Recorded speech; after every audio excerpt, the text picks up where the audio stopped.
Remember, it's a short hug, and I don't know how long it's going to last. We haven't really figured out the timing of a short hug. We'll figure it out.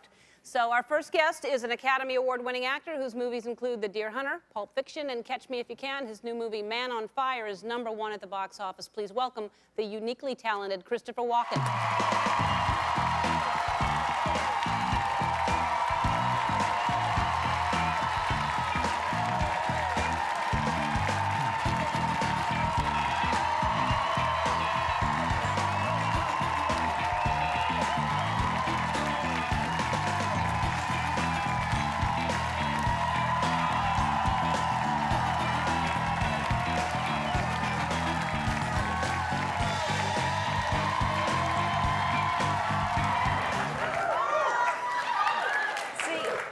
We didn't have the hug-kiss combo up there, and we just... We did the combo. Yeah, we did the combo. I liked it. I liked that you just broke out. You didn't pay attention to the rules. Well, I'm very happy to meet you. I've watched you for a long time, and we've never said hello. No, we haven't. I'm so sorry that we've never met before, but now we are, because I'm a huge fan. In public. I'm glad. Now we have to be careful what we say. What have you always wanted to say to me? I think you're a wonderful actor. No, thank you very much. Well,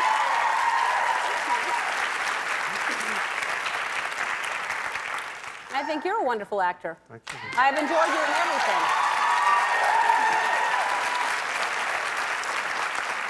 Now, it's a compliment, Go ahead, what? You look like you're going to say something. No, you know, I wanted to say before I forget, I want to say happy birthday to my mother, and also happy Mother's Day, because it's about the same time. Happy birthday and happy Mother's Day. That's sweet. Where is she? She's in New York, in Queens. Hi, Ma. What's her name? Rosalie. Holla. You want to call her? You want to, because we could. No. No.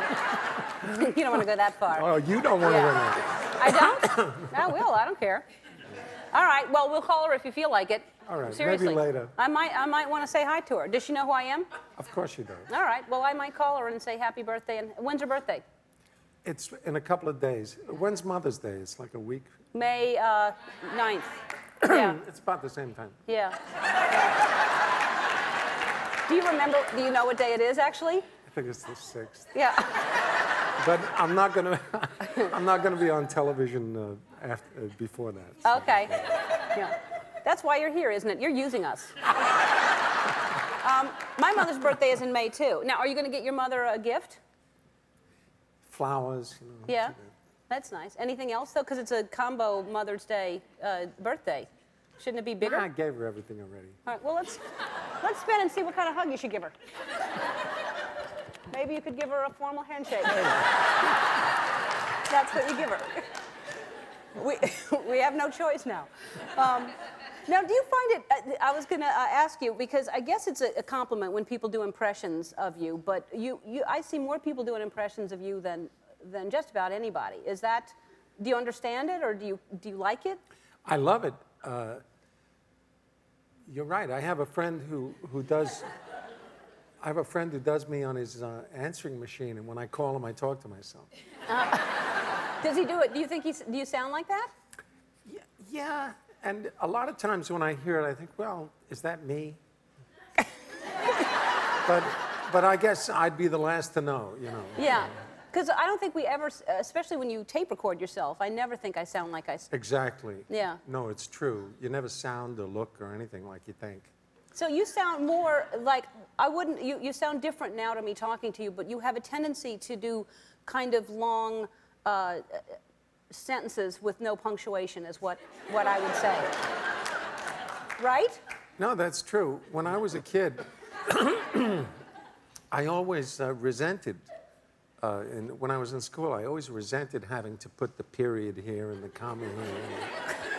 I felt that it was an imposition, and so I would, whenever I wrote anything, I would just write it, without punctuation.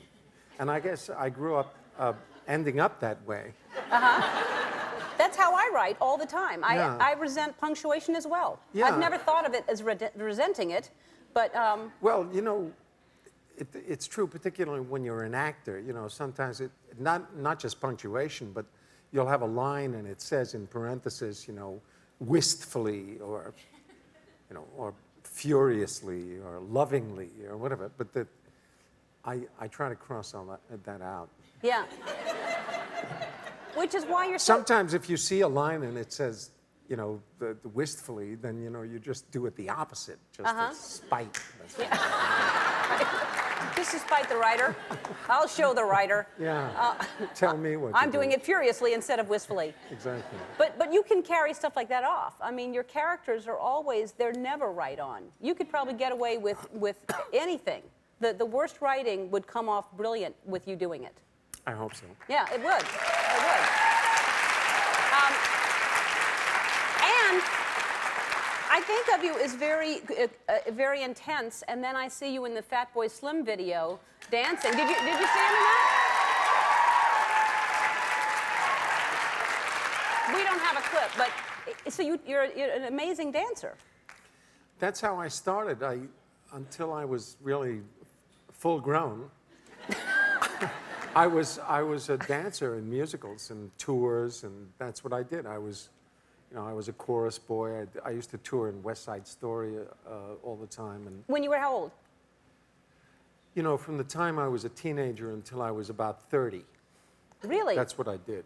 Yeah. And you were a tap dancer or every kind of? I was the chorus, you know. Uh-oh, I'm sorry.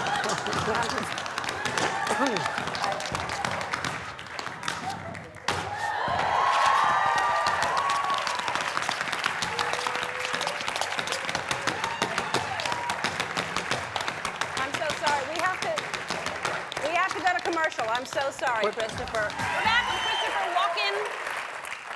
And and now I think this is fascinating too. I don't know how many people know this, but you started out as a baby model?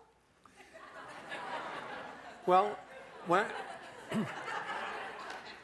when I grew up in New York, television was getting started in the early 50s. There were 90 live shows from New York. Everything comes from California now, but in those days before videotape, everything was live, and there were a lot of kids that they used more or less, you know, as set dressing. We weren't actors. We were just... No, it was basically you were a prop. I mean, these pictures to me, they're almost cruel. I don't know how in the world... Oh, and here's when you were on the phone. Look at that. But you know, there were these baby pictures, and they would usually have. I was actually just for a short time myself. But they would have a caption. I mean, this picture, for instance, would say, "When's lunch?" And so it was like in magazines. And there were calendars. They'd make calendars of babies, and they would have a caption and. You know, a lot of kids did that. It's probably against the law now, but... Yeah, probably a good idea, yeah, to be against the law. So and now, here you are in movie after movie that you just... And you're always... Now, you're a good guy in this movie, right? Well, you know, yes, I'm a reformed... Yes, I'm a good guy. All right. You are a good guy. I'm kind of the best friend. All right. The movie looks really good. So there's a clip, and do you know the clip that you have? I think so. All right, here it is. Oh, Peter Ramos. What was she to crazy then? She showed them it was all right to live again. And they're gonna wish they never touched the hair on her head. You know? A man can be an artist. And anything, food, whatever. Creasy's art is death. He's about to paint his masterpiece.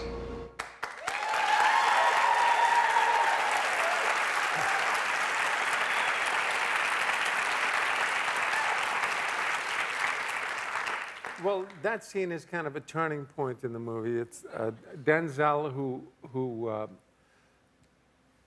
wonderful, and he plays this man who's kind of had a difficult time and a little bit lost, and he meets this little angel of a girl, Dakota Fanning, and then she gets kidnapped, and of course, then there's heck to pay. Yeah. And that scene is kind of when it goes from that to that. Well, I don't even know the movie, but that right there. Oh, darn. All right. You know,